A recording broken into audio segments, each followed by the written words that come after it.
look, To Be Hero did a lot of things right. First thing they did right, fast paced start. The episode one was so fast paced and overloaded me with so much information. It was almost unsettling how much they delivered.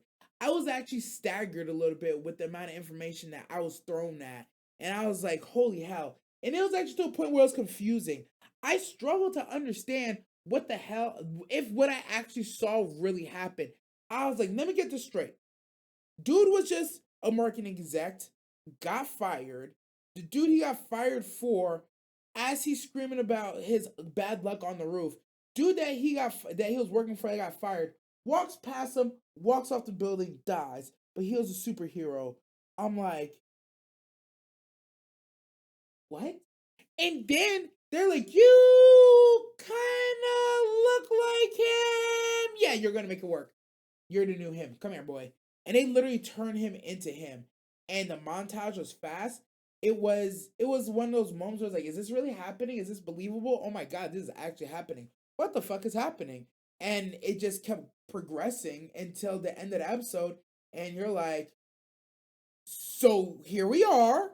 You are now the hero. And now we gotta do shit. And I thought it was pretty fucking good how they use his knowledge of the marketing ahead of time to like not get caught. And yeah, it was a wildly fast episode.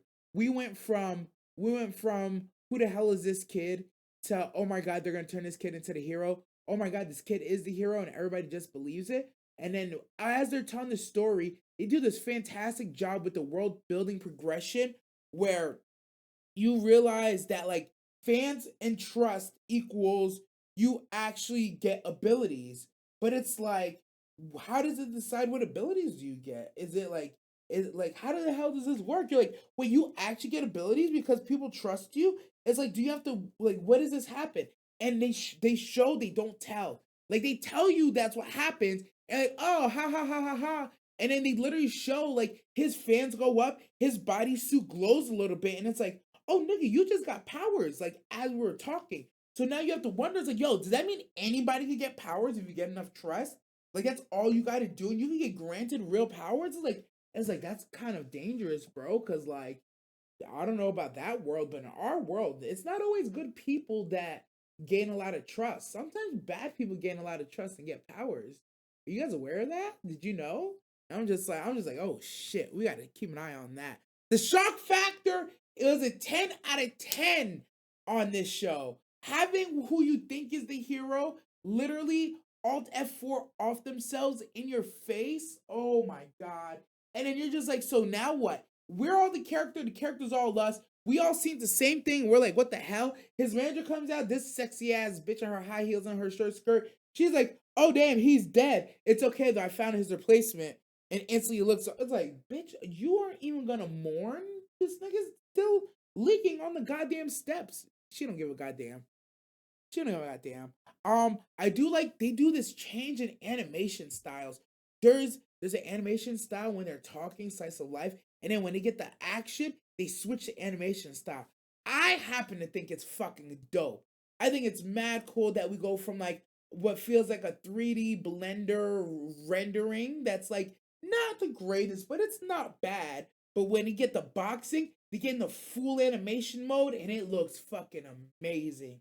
They do their goddamn thing. And there's an element of it that makes it feel more hero-y, comic-y. What's the word I'm like looking for? It immerses you somehow deeper because you feel like he's really because in moments when they do it to MC, I feel like he's literally locking in. You know, sometimes you're gaming, you're leaning back, and then you sit forward. I feel like the times that they choose to make the animation look epic is you literally feel him sitting forward. He's like, "Oh, I gotta beat your ass," and it turns up, and it's so good. It's absolutely amazing. The shocking end of episode one, leading into the mysterious beginning of episode two, I think was another stroke of genius. Luckily I got to watch them back to back. I didn't have to wait a week. So for me, it was all that shit happens. He gets back to the crib. He looks in the bed. His girlfriend is dead. And then 5 minutes later, he wakes up girlfriend's not dead. She's running on a treadmill, and he's just like, okay.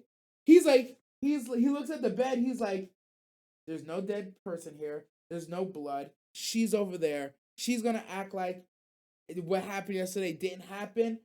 I didn't. Oh, okay, all right. My running theory right now is that.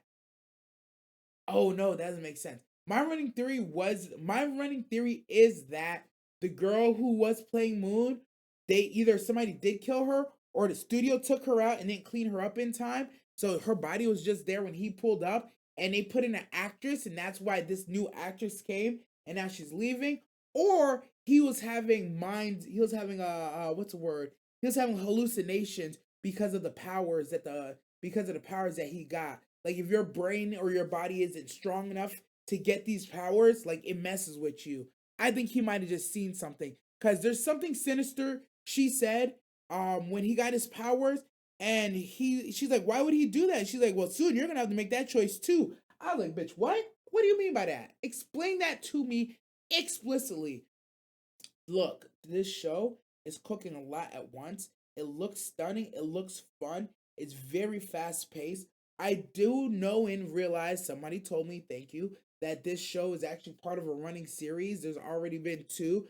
Unrelated, you don't have to watch it, but there's elements if you watch it that will let you know what's going on here or outline a little bit of the world building. But on its own, To Be Hero is fantastically cooking. It's cooking just fine. For the episode 2, I think they built the relationship quick and they made the moments matter. I thought it was a genius use of his previous marketing once again. That, oh yeah, I wrote all your scripts for you. The world building further lets us know that yes, the trust earns you, gets you powers, but somehow those people that trust you can dictate what your power is. So, for instance, she was a travel blogger. So when she got her trust up and she got power, she was able to teleport wherever she wanted to in the world. But it turned on her because once she got with this nigga Nice, bro, everybody's like, "Oh, you're Nice's girlfriend. You belong with Nice." And now anywhere she tried to go, it would just the teleport would just take her to him, which was fire because as you saw in the fight sequence, worked out fucking beautifully in that fight sequence. I thought they used it in interesting ways when she was laying down and he was laying down, and she wanted to talk to him, so she opened the portal so it looked like they was right next to each other. Fucking fantastic cinematography. Honestly, top fucking tier shit, boy. Woo! That's the thing about 2B Hero X. They're also cooking cinematic. Oh man, on every level, 2B Hero X is actually cooking. Every single one. Again, every episode has its own twist. I thought the homie that popped up in episode 2 was a nemesis. Then I thought it was some boys love, and then it was, oh yeah, it is boys love, but it's homies boys love, not quite boys love. They're not really docking, but they're more like, socking, literally beating each other up with sticks because that's his supervillain friend, but now anymore. So I don't know how to do that one. But I do like how we left it off. Shawty's out the picture, but his goals are clear. He wants to be top 10 and not number 10. So he's dedicated to playing this character, bro. He's really dedicated to playing this character. So I'm interested to see what challenge he's gonna run into. Honestly, it's looking lit. 2B Hero X is looking lit as fuck. It really gives you that coming of age.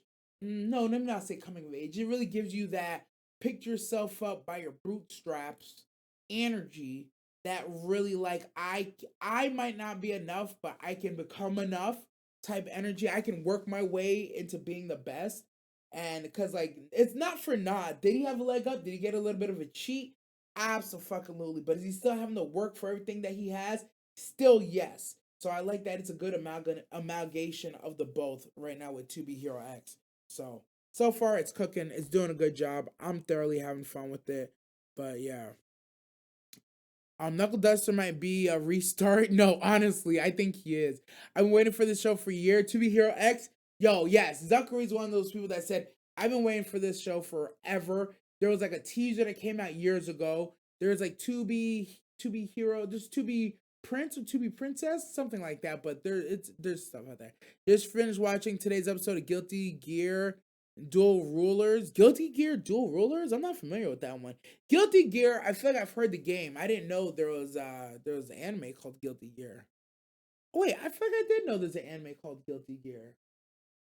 Maybe I just didn't know it was running. I don't know.